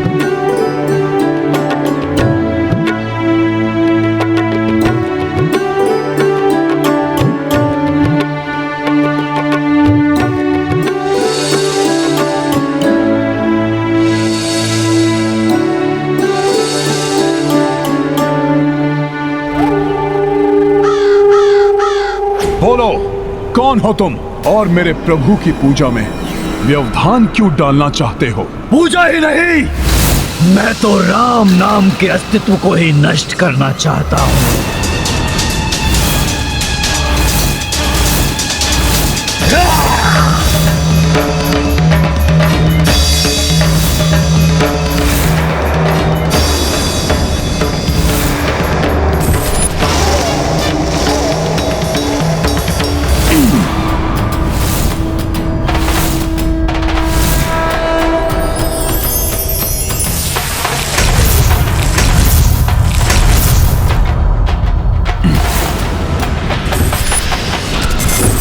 अतुलित शक्ति संपन्न हो तुम, परंतु जो भी हो, अपने जन्म से जिस योजना को मैं कर रहा हूं उसे सफल होने से कभी नहीं रोक सकोगे तुम।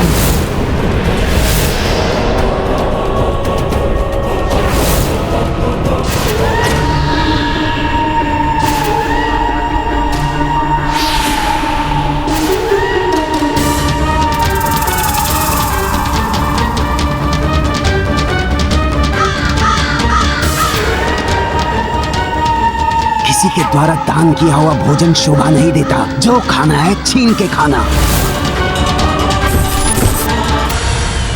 किस योजना की चर्चा कर रहा है ये अधर्मी? क्या प्रमाणित करना चाहता है और क्यों? कौन है ये? स्मरण रहे मरकट, निकुंभ है मेरा नाम।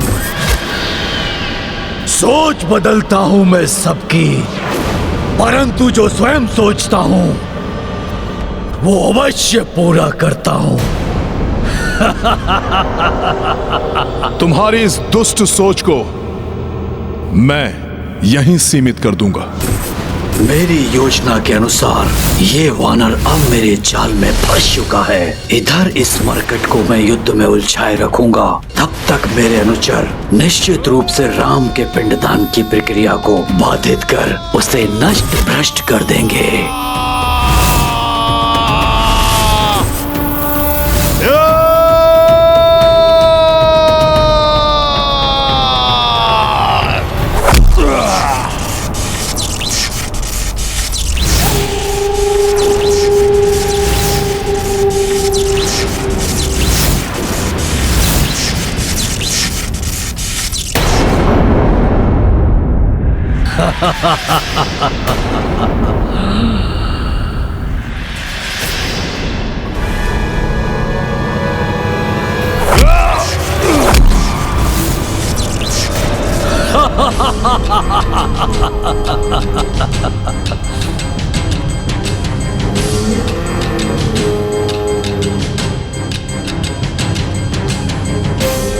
तुम अपने कुत्सित उद्देश्य में कभी सफल नहीं होगे राक्षस।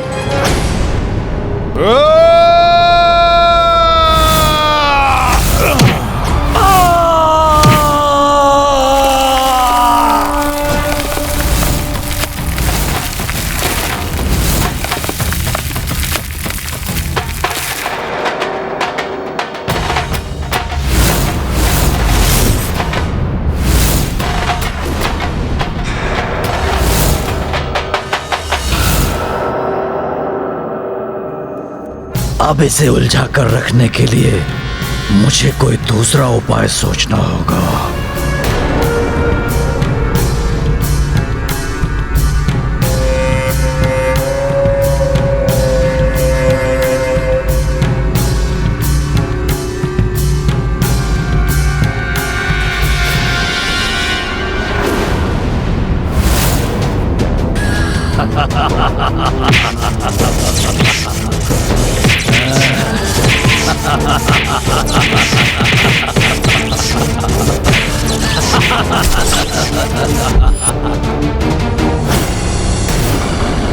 कितने भी वार करो, कुछ नहीं कर पाओगे तुम।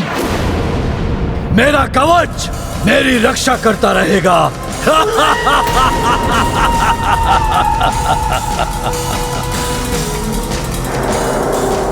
जो कवच तुम्हारे पास ही नहीं रहेगा, वो तुम्हारी रक्षा कैसे करेगा दुष्ट असुर?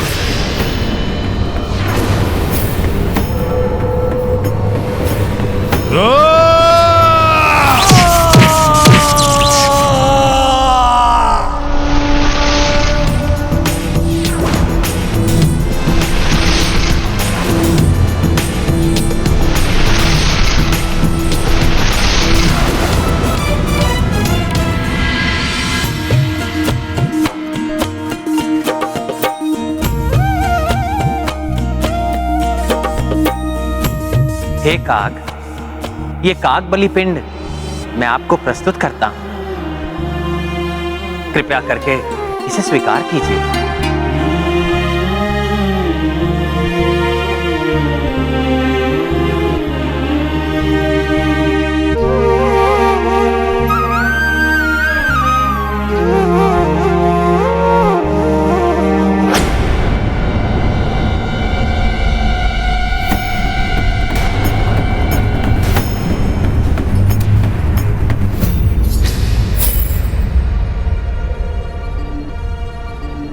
कागबली से मलिनता का निवारण होता है और पितरों की मुक्ति का मार्ग प्रशस्त होता है। कागबली यदि अस्वीकार हो जाए तो पिंडदान अपूर्ण रह जाता है। इसलिए कागबली के अस्वीकार करने से क्रिया पूर्ण नहीं होती। हमारे पास समय भी शेष नहीं है। यदि आज ये कार्य समय रहते पूर्ण न हुआ तो पिंडदान के लिए हमें 1 वर्ष की प्रतीक्षा करनी होगी।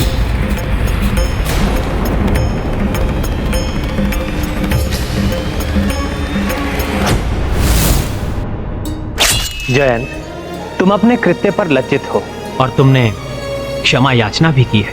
इसलिए मैं तुम्हें वर देता हूं, जो भी पितृपक्ष में तुम्हें भोजन देगा उसके पितृ उससे संतुष्ट रहेंगे। जिन प्रभु श्री राम के मुख से कागों को यह वरदान प्राप्त हुआ है कि पिंडदान की प्रक्रिया पूर्ण करने के लिए सर्वप्रथम उन्हें ही पिंडदान अर्पित होगा।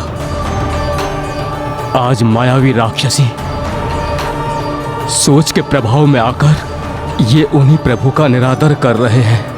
मैं जयंत ऐसा कदापि होने नहीं दूंगा।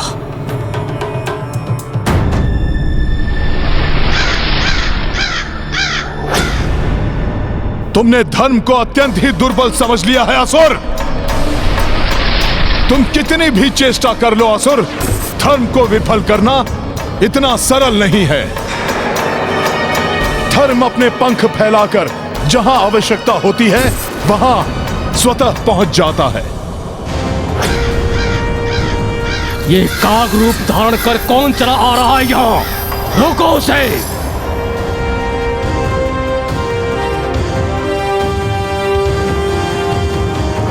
ये काग बलि पिंड स्वीकार क्यों नहीं कर रहे हैं? किसकी प्रतीक्षा कर रहे हैं? ये कुछ तो है जो उचित नहीं है।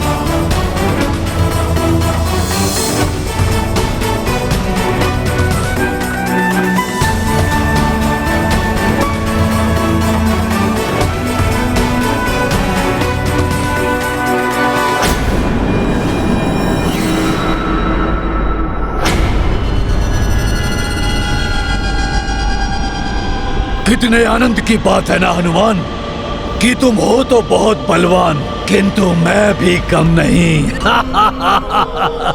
परंतु अब अधिक समय तक तुम सुरक्षित नहीं रहोगे असुर।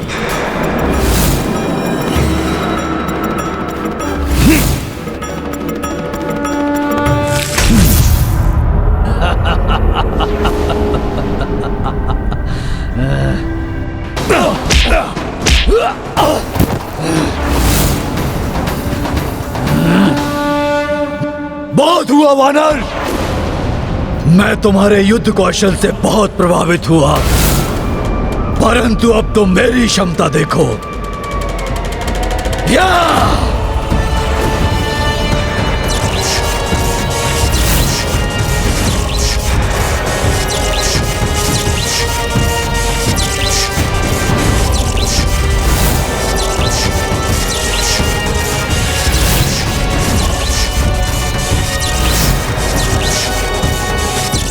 मार्कट, मेरे इस मुष्टि प्रहार को अब नहीं रोक सकोगे तुम।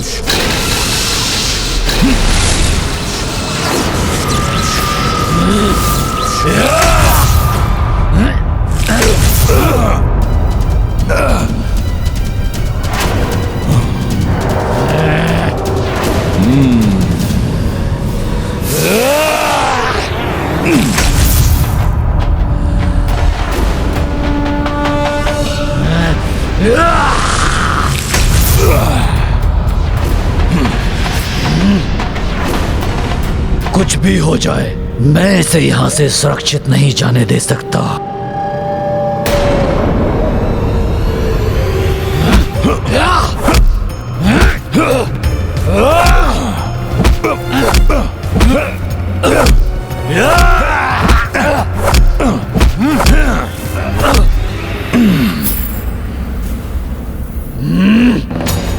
मैं इस पर कैसा भी प्रहार करूं, ये अपने कवच से उसे रोक लेगा।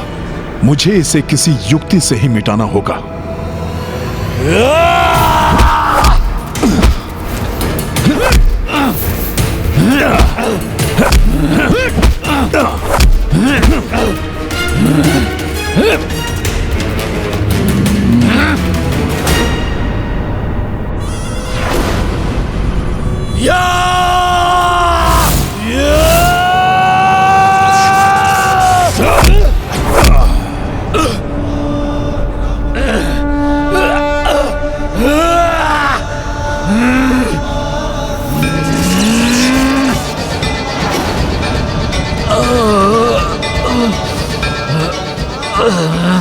हुआ असुर, प्रतीत होता है तुम तो आहत हो गए। आओ, वार करो मुझ पर।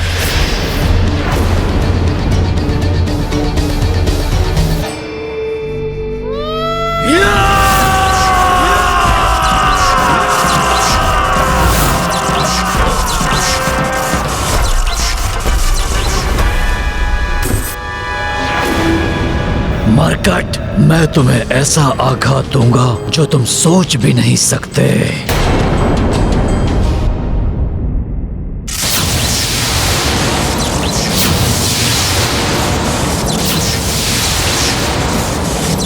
यदि तुम सोच रहे हो कि मैं रुक जाऊंगा तो तुम उचित सोच रहे हो, परंतु तब तक नहीं जब तक मैं अपने उद्देश्य में सफल न हो जाऊं। तब तो तुम कभी नहीं थम सकोगे, क्योंकि तुम्हारा उद्देश्य कभी सफल नहीं होगा। स्वामी और अन्य सभी को लौटने में इतना विलंब क्यों हो रहा है? हे पितृ पितामह, हे पूर्वजों, हमें आशीष दीजिए कि हमारा पिंडदान सफलतापूर्वक पूर्ण हो जाए।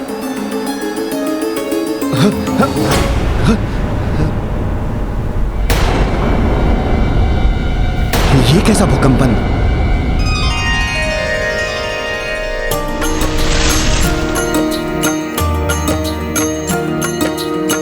फल्गु घाट पे बैठी सीता, पितृ पितामह करत स्मृता। पिंडदान सफलता लाई, वैदेही विनती पहुंचाई। सर्वप्रथम दशरथ जी आए, तब अज और ना भाग पधारे। जो देखी विस्मित हो आई, पिंड दान करी सिय हर्षाई।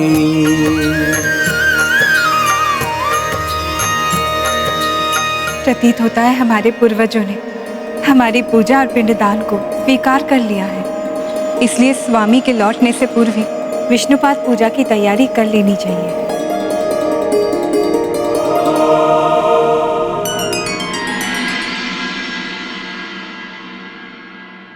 अब शेष पिंड विष्णुपाद को समर्पित करना होगा।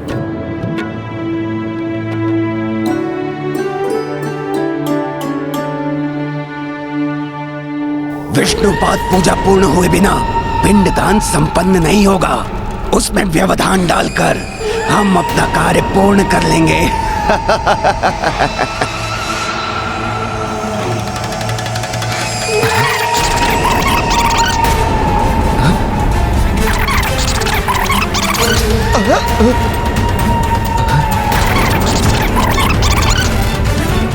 पिंडदान की विधि पूर्ण नहीं होनी चाहिए। बार बार दान प्राप्त होगा तुम्हें। पिंडदान की विधि अपूर्ण रह गई तो बार बार भोजन प्राप्त होगा आपको गौ माता।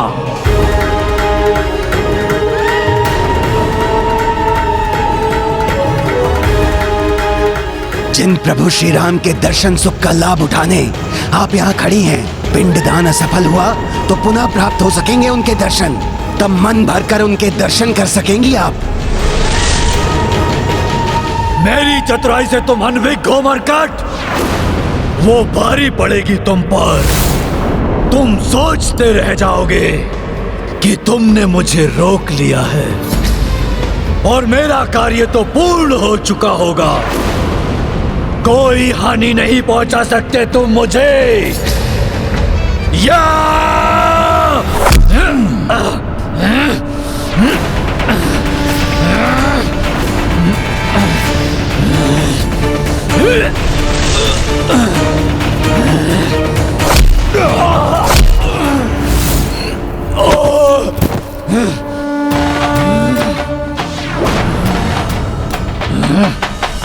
क्या अर्थ है तुम्हारा कैसे पूर्ण होगा तुम्हारा ये कपट कार्य? बताओ मुझे दुष्ट, कौन हो तुम और तुमने प्रभु की पूजा रोकने के लिए क्या प्रपंच रचा है?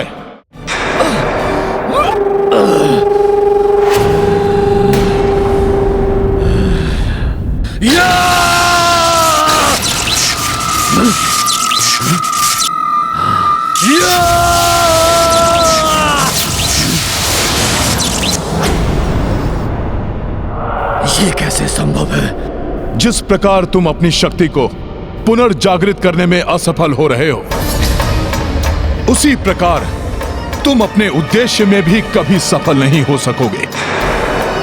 प्रभु के कार्य को रोकने का भ्रम मत पालो दुष्ट। भ्रमित तो तुम हो मरकट। कोई नहीं रोक सकता मुझे, क्योंकि मैंने अपना कार्य अपने जन्म से प्रारंभ कर दिया है।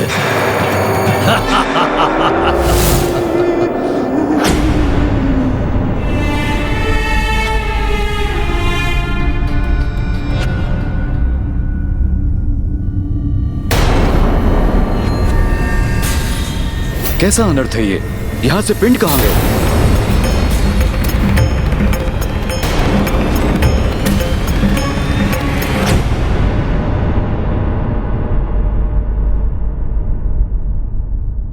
उन्हें तो स्वयं पूर्वजों के हाथों ने स्वीकारा है गुरुवर। पूर्वजों के हाथों ने? जब आप सभी को लौटने में विलंब हुआ तो मैंने पूर्वजों से प्रार्थना की। तभी पृथ्वी से पूर्वजों के एक एक कर हाथ उत्पन्न हुए और उन्होंने अपना अपना पिंड ले लिया। अर्थात हमारे पूर्वज हमारी पूजा से इतने प्रसन्न हुए कि उन्होंने स्वयं आकर अपना पिंड स्वीकार कर लिया। दुष्ट असुर, क्या किया है तुमने? बताओ मुझे। मेरे होते हुए तुम अपने उद्देश्य में कभी सफल नहीं हो सकते। तुम ठीक कहते हो हनुमान। तुम्हारी शक्ति अतुलनीय है। तुम्हारा शरीर और साहस दोनों वज्र के समान है। मैं तुम्हारी वीरता और शक्ति का प्रशंसक पूर्व में भी था और अब भी हूं। मेरी प्रशंसा कर मुझे भटकाने का प्रयास मत करो। कहो, क्या है तुम्हारा उद्देश्य? बोले मत बनो हनुमान। एक असुर का उद्देश्य क्या होता है इतना भी नहीं जानते। तो सुनो, पाप और अधर्म का विस्तार करना चाहता हूं मैं। परंतु उस उद्देश्य में तो असुर कभी सफल नहीं होते और तुम भी नहीं होगे। हाँ, पूर्व काल में ऐसा ही होता आया है हनुमान, परंतु अब नहीं होगा, क्योंकि इस बार हम राक्षसों ने सभी की सोच पर आक्रमण किया है, क्योंकि वो पुण्य को पाप और पाप को पुण्य समझने लगे हैं। क्योंकि शीघ्र ही अधर्म की सोच की ये दीमक धर्म की सोच को चाटकर मिटा देगी। कदापि नहीं। प्रभु श्री राम का धर्मराज ही इस संसार में स्थापित होगा। भ्रम में डूबे हो तुम हनुमान। कुछ ज्ञात नहीं है तुम्हें। समस्त संसार में असुर राज का विस्तार हो चुका है, जो शीघ्र ही अधर्म बन अयोध्या में विस्तृत होगा और उसका प्रारंभ गया से होगा। जब तुम्हारे प्रभु श्री राम द्वारा पिंडदान असफल होगा।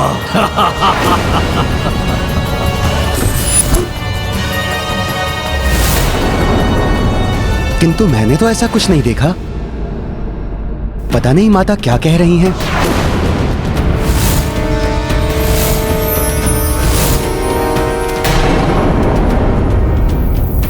असत्य वचन क्यों कह रहे पुजारी जी? ये घटना तो आपके और आपके शिष्य के समक्ष ही हुआ था।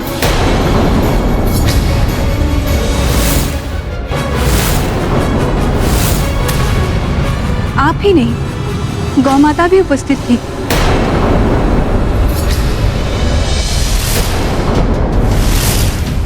अब तक तो पिंडदान की क्रियाविधि भंग भी हो चुकी होगी। मेरे सहयोगी इस मरकट की अनुपस्थिति में अपना कार्य कर चुके और ये मरकट कुछ भी नहीं कर सका। मेरी अनुपस्थिति में कहीं मेरे प्रभु की पूजा में कोई विघ्न तो नहीं उत्पन्न किया इस अधर्मी ने? यदि ऐसा हुआ तो अनर्थ ही हो जाएगा। माता फल्गुनी, आप भी तो साक्षी हैं। अब आप ही अपने श्री मुख से इस सत्य को स्वीकार कीजिए। नहीं देवी, आपको भ्रम हुआ है। मैंने तो ऐसा कुछ नहीं देखा।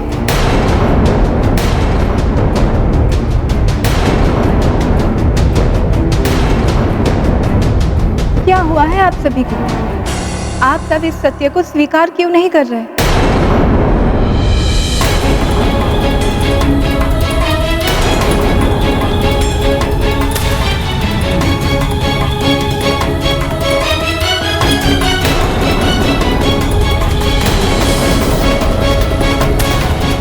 ये सब असत्य क्यों बोल रहे हैं?